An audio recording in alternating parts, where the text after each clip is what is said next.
Hey friends, welcome to another episode of Amuse Your Friends. We're back with another new animal puppet you can make with your hands, this frog. Those familiar with my channel know that there is another frog puppet, but that one faces towards you, whereas this one faces away from you and looks a bit different. There was also some debate whether that first puppet was a frog or a snake, but I can assure you that this one is most definitely a frog. So as a reminder, my head is behind this blue wall. So when you're learning to make this frog, be sure to stand in front of a mirror. Ready? Let's go.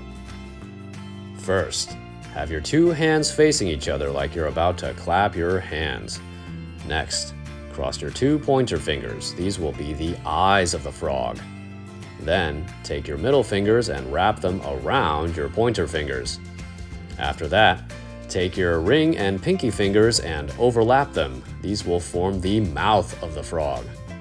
Move your pinky up and down to open and close the mouth. It probably won't feel natural, but with practice you'll get it. Take your thumbs and tuck them in the back. Congratulations! You have made yourself a very unique frog puppet.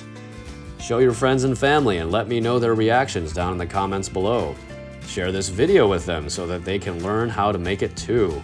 Add this video to the growing collection of animals you can make from my channel. And don't worry, more animals are coming. And that wraps up another video. Again, if you haven't already, check out my other animal puppet videos and subscribe for more silliness in the future. As always, keep on amusing your friends.